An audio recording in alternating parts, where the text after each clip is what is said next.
Finally 8 साल के बाद वैकेंसी आ चुकी है। जी हाँ, हम बात कर रहे हैं एमपीएसआई की और इसके सिलेबस में क्या बदलाव हुए हैं हम ये जानेंगे। साथ ही इसमें नेगेटिव मार्किंग है या नहीं और इसका एग्जाम कब है, इसमें जो एज लिमिट है वो कब तक रखी गई है, ये सब जानकारी जो है हम आज के लेक्चर में कवर करेंगे। ठीक है, तो आज हम देखेंगे इसका नोटिफिकेशन आज ही जारी हुआ है। हम देखेंगे किस किस लेवल पे चेंजेस आए हुए हैं। ठीक है, पहली बात हम जब करेंगे कि ऑनलाइन फॉर्म्स में जो स्टार्टिंग डेट है वो क्या है, ये है हमारी 27 नवंबर 2025 की। और ये कब तक भरे जाएंगे जब हम बात करेंगे तो यहाँ पर 10 नवंबर 2025 तक ये एग्जाम भरे जाएंगे। मतलब कि अक्टूबर से ये स्टार्ट हो जाएगा और 1 महीने के अंतर्गत आपके एग्जाम फॉर्म भर लिए जाएंगे। ठीक है, फिर उसके बाद जब हम संशोधन की अंतिम तिथि देखेंगे तो यहाँ पर 15 नवंबर तक आपको यहाँ पर जो भी सुधार किए जाएंगे उसकी लिमिट दी जा रही है। ठीक है, अब इसका एग्जाम कौन सी डेट में होने वाला है, यही सबसे महत्वपूर्ण डेट है।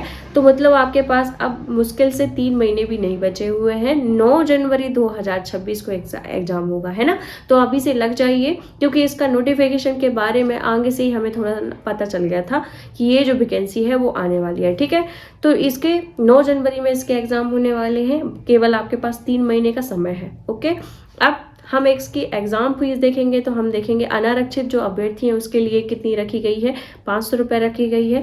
वहीं ST SC पिछड़ा वर्ग और EWS के लिए कितनी रखी गई है, 250 रुपये। ठीक है, फिर पुलिस वर्ग वालों के लिए कितनी रखी गई है, 200 रुपये। वहीं 100 रुपये भी अलग साक्ष्य मतलब कि ST SC OBC के लिए रखी गई है। ठीक है, अब ये तो हमने देख लिया। फिर हम देखेंगे 2 शिफ्ट में होगा ये हमारा एग्जाम। कब होगा, 9:30 से 11:30 के बीच, मतलब 2 घंटे का पेपर होने वाला है। वहीं दूसरी शिफ्ट में भी 2:30 बजे से 4:30 बजे तक। ठीक है, ये वाली बात कर ली हमने। फिर हम इम्पोर्टेंट जो तथ्य हैं यहाँ पर ऑलरेडी हाईलाइट करके रखे हुए हैं, तो हम सीधा वहीं पे जाएंगे विदाउट वेस्टिंग एनी टाइम। देखो, वैकेंसी के बारे में हम जब बात करेंगे तो सूबेदार की भी पोस्ट आई है यहाँ पर कितनी है, 28। और उसमें यदि हम डिवाइडेशन देखेंगे किस किस के लिए कितनी पोस्ट है, तो ओपन में यहाँ पर 11 पोस्ट है। वहीं एक्स सर्विस में जो है रह चुके हैं उनके लिए 3 पोस्ट है।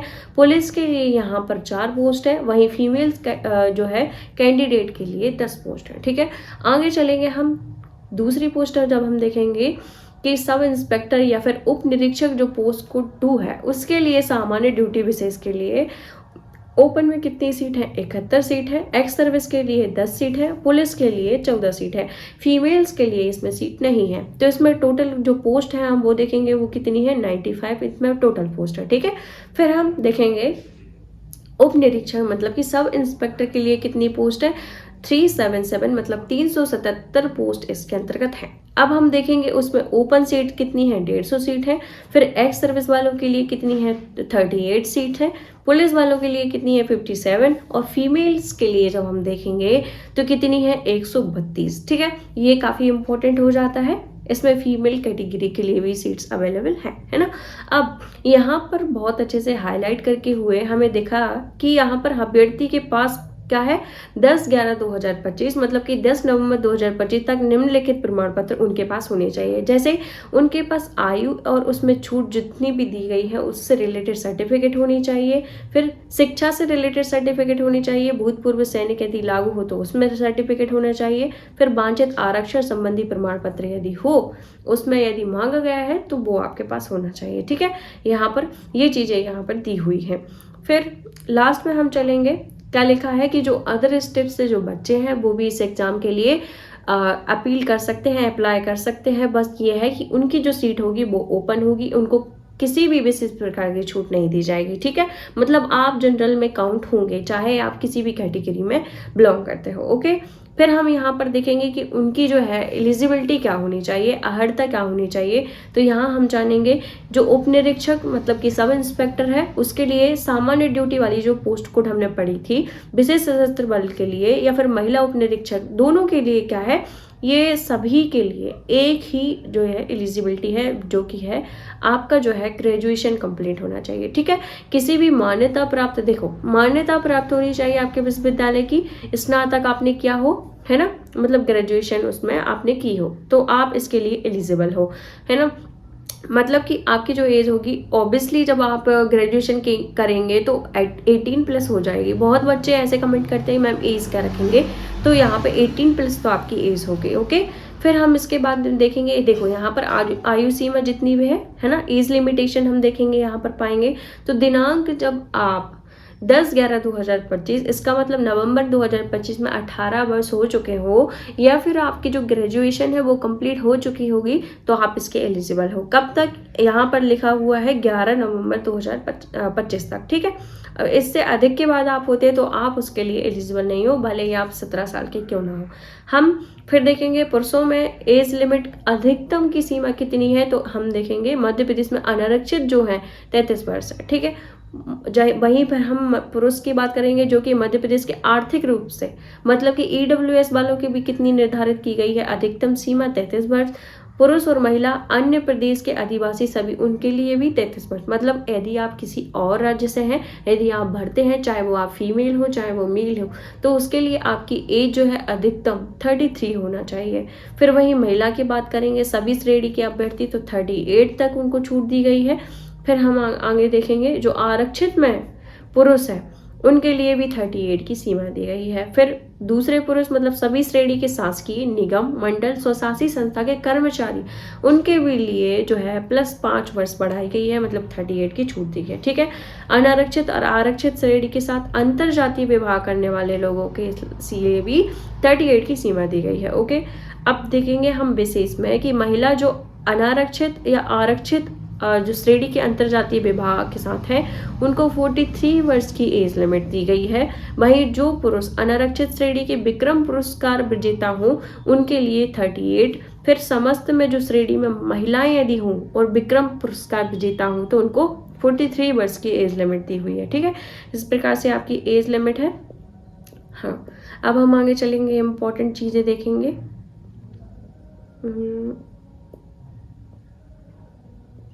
सीधा हम सिलेबस पे चलेंगे। यहाँ पर ये अन्य जानकारी है जो कि आप देख लीजिएगा। हाँ, यहाँ पर क्या लिखा है, आपके हाइट हेल्थ के लिए लिखा है, वो सब ठीक है, बट हम सबसे पहले हमारा सिलेबस देखेंगे जो कि बहुत इंपॉर्टेंट है, ठीक है। अब हम इसका प्रथम चरण मतलब प्रीलिम्स एक हिसाब से जो प्रारंभिक परीक्षा है उसमें देखेंगे। इसमें क्या है, टोटल 100 अंकों की ये एग्जाम होगा, ठीक है।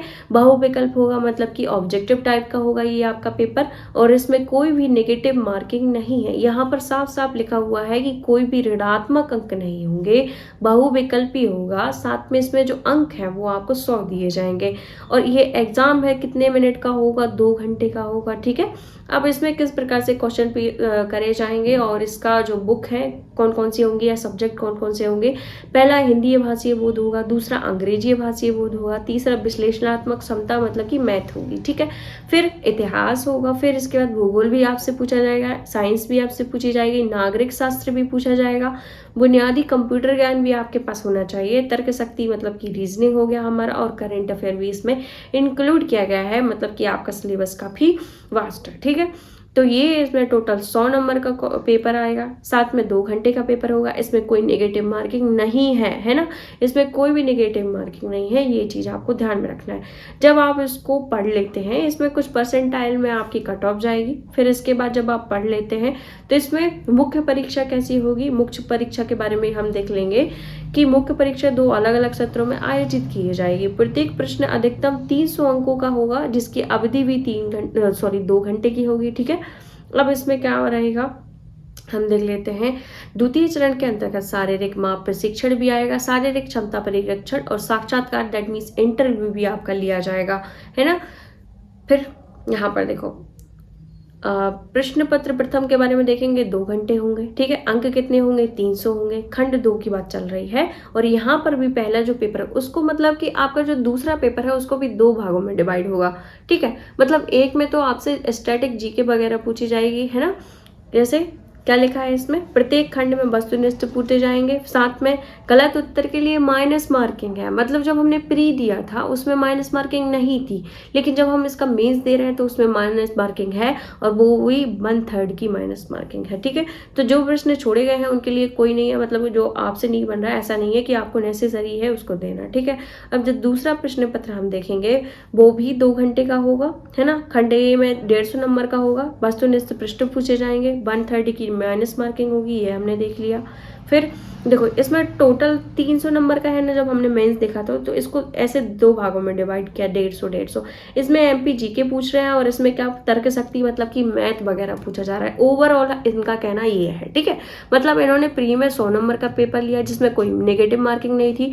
सेकेंड में जब वो मेन्स ले रहे हैं तो 300 नंबर का पेपर दे रहे हैं, है ना, 2-2 घंटे का। अब इसमें जो पेपर फेज फर्स्ट है उसमें वो पूरी जीके दे रहे हैं, जो अभी ऊपर हमने सिलेबस देखा था।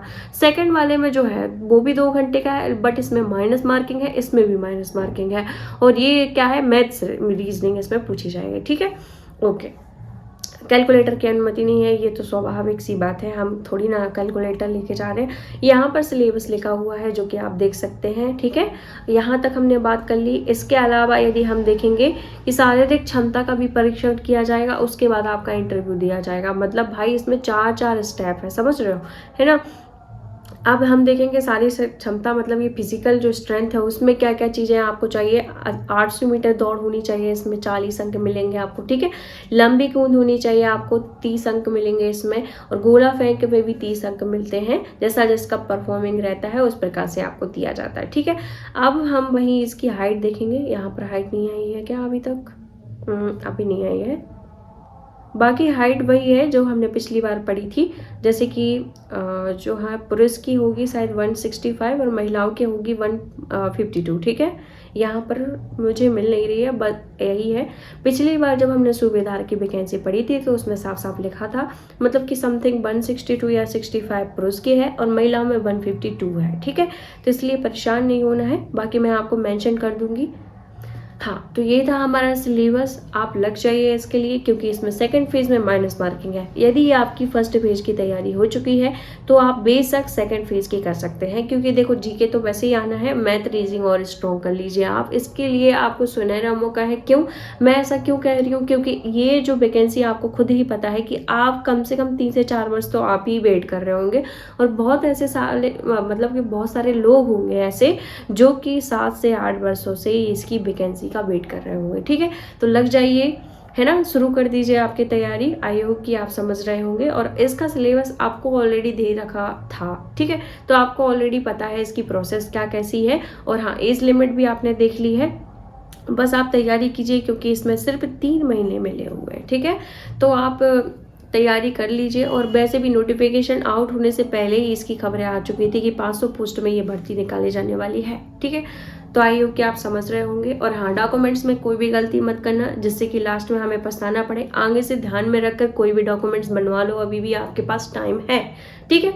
तो लगे रहिए बहुत अच्छे से एसआई बनने के लिए। तब तक फिर मिलते हैं किसी नए लेक्चर के साथ। Thank you.